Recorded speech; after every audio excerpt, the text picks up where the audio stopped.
Okay, let's return to the Dakota furniture example, but this time let's do it in R. So doing row operations by hand is not maybe the most entertaining use of your time. So let's do the same problem, but let's have R do the computations for us. So if you were sharp-eyed in the last video, you'll notice that there was a sentence that I ignored. I've now deleted that sentence so that it never existed. So yeah. Um, so first step is to go ahead and form the Tableau. Okay, and so I've got this set up here, and really this is the only place that you'll really need to change the code. For the rest of it, if you want to try it on a different problem, is just change the setup, and then the rest of the code here should run for a different Tableau. Okay.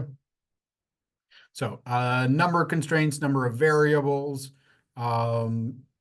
For our Tableau rows, it'll have one more row than the number of constraints because we're going to add the objective row at the top. For columns, we'll have number of variables plus number of constraints plus 2. So we get the original variables, we get our slack variables, which is equal to the number of constraints. We get the Z column, and we get the right-hand side. And so the +2 accounts for the Z column in the right-hand side, and then number of variables and number of constraints are the original variables, and then the slack variables. Here's our Tableau. We're going to use the matrix command to set that up. Essentially, I've typed it in row by row. Here's my objective row for that, my lumber constraint, the finishing constraint, and the carpentry constraint. Once you've kind of put that in, surrounding that in a C, we're essentially putting it in as a single vector. But then we tell it that we want to read that by row. R, like many mathematical programming languages, actually treat matrices by columns. So we actually have to override that behavior and say that we entered our values by row. Tell it how many rows we have and how many columns that we have, which we computed up here. For bookkeeping and to make it look nice, I've gone ahead and put in the variable names. Our Z, X for desks, X for tables, X for chairs, slack for lumber, slack for finishing, slack for carpentry, and our right-hand side. And then we can go ahead and put those in for our variable names. And I guess maybe this is one line that you'll need to change in the future for a different setup. Is here we're going to extract our row names are going to be Z and then each of the slack variables.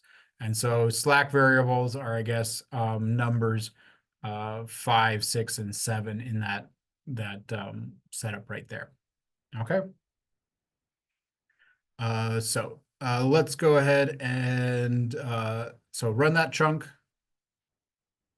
And here's our initial Tableau, and you can kind of check that the rows and columns are labeled appropriately. But there's our initial Tableau. So now we kind of go through the process of the simplex method, starting off with an initial solution. That initial solution will initially start off with all zeros, and I'll kind of name that vector so that it looks pretty. And then I'll fill in solution is equal to those zeros, but then I'll fill in the basis entries in that vector with the values from the very rightmost column of the Tableau. And so we can kind of read this off as SL for the slack for lumber is 48 at the beginning. The slack for finishing is 20, and the slack for carpentry is 8 because we're not making any products at all. And so if we're not making anything, then all of the amount in those constraints is slack. Okay. So if I run this chunk, it'll then spit out that solution where I'm making no tables, desks, or chairs. And as a result, I have no profit. And I've got that much slack for lumber, finishing, and carpentry. Okay, so that's my initial solution. Now that I've got my initial solution, I'm ready to test for optimality by looking at the top row of the Tableau. And so I'm going to look at that top row of the Tableau. Here it is. I'm going to look for negatives in that top row because I'm doing a maximization problem. Um, and really, I could choose any of the negatives, but I kind of follow the rule of thumb of choosing the most negative. And so the most negative, or the minimum objective row value, is -60. And that corresponds to the variable xd, which is in the second column. Okay, so column 2. Once we've chosen our exiting column or our pivot column, then we need to choose our exiting variable. So that's actually our entering variable. Now we need to choose our exiting variable by looking at the ratios of the right-hand side divided by our pivot column. And so here are those ratios. For lumber, there's a ratio of 6, finishing a ratio of 5, and carpentry a ratio of 4. And those are exactly by taking these values divided by the 8, 4, and 2 in the desks column. So yeah, here we are. Then for the pivot row, we're going to choose the row with the smallest positive ratio. And that's this function which.exit. Okay, that's a function that I wrote myself. It is located at the very top of the R Markdown file here. I like to put any kind of custom functions that I make up at the top along with where I'm loading my libraries. And what this function does is it does a little bit of a check here. So B is going to be the right-hand side. A is going to be the pivot column. First, it's going to find the maximum value in the pivot column and compare that to 0. If all the entries in the pivot column are less than or equal to 0, so the max is less than or equal to 0, then it's going to return an error. It'll return 0. Okay, so that's a little check there. I probably should use try and catch, but not going to go there for this one. And then it's going to find the positive pivots. So essentially the positive values in the pivot column, which are the ones where that pivot column is greater than 0. Which function picks out the indexes where those positive pivots are. And then I'm going to compute the ratios of B divided by A, but only for the positive pivots. That'll give me these ratios. Once I've got the ratios, I can find which of those is the minimum.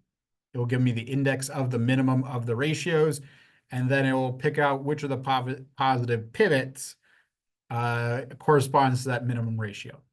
Okay, so it's maybe a little bit complex. It actually took me a couple of trials and versions of this function. But what you'll need to do is make sure you've run this chunk. So if you haven't run it yet, hit run on this, and now we can go back down to our code here. And so choose an exiting variable, run this chunk. And so we see that our pivot row should be 4 by feeding in the kind of rightmost column for the right-hand side, and then the pivot column. Okay, and our exiting variable is going to be SC. So slack for carpentry is going to be the exiting variable. And then we're ready to pivot. We will do a replace on our basis to get a new basis. And so we're going to replace what was SC is our exiting variable. We're going to replace that with XD, which is our entering variable. Once we've got that new basis, we're going to do that same trick where we're going to essentially multiply by B inverse on the left, which is the same as using solve applied to that whole tableau. So solve, our B matrix is formed from the basis columns. And then we're going to use solve with that, and that will give us our new tableau. And we've kind of saved it right over top of our old tableau. So this is our new tableau here, and then we can extract our new solution, starting with zeros everywhere, and then taking the right-hand side values of 16, 4, and 4, and putting them in our basis spots. And so this 16 is for slack for lumber, 4 for slack for finishing, and 4 desks being made. So after one iteration, we're now making 240 units of profit by making 4 desks. Okay. So that's one iteration, but of course, we don't stop after one iteration because we're not optimal yet. And so we keep repeating. And so looking at our top row, looking at the objective values for each of the variables, we see that we still have a negative, and so we're not quite optimal yet. So then what you're going to do is scroll back up to step 3, test for optimality again, run this chunk. It's going to run on the updated Tableau now. And so here's the updated objective row. We see that we've got a negative in there. It's going to choose XC then with that negative as being our pivot column. We can then find a corresponding exiting variable. In this case, some of those ratios are negative, or one of the ratios is negative, so we wouldn't pivot on that SL, but rather we'll choose the smallest positive pivot, which will be SF, the slack for finishing, and that ends up being the pivot row and the exiting variable. Once we've got that, we can go ahead and pivot again.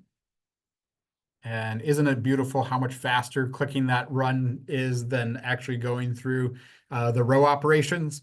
And so our new basis brings in XC to replace SF in our basis, and our new Tableau is right here. Okay. Our new solution is to make 2 desks, 8 chairs.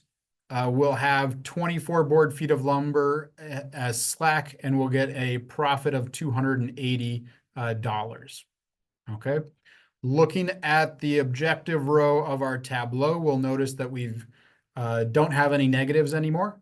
And so there's no more pivots that can improve our objective value. And so we could stop there. If you wanted to, you could scroll back up to step 3 and test for optimality again and sort of see that the minimum is 0. You wouldn't actually want to pivot on one of those zeros because actually they're already in the basis. And so they wouldn't need to enter the basis. They're already in the basis. Okay. So yeah, this is how to use R to essentially run through the Simplex method. You run the setup, run steps 1 and 2, and then you loop through steps 3, 4, and 5 as many times as you need to until you reach optimality. Okay, so that's it. That's it for this video. Next video, we'll introduce the Big M method.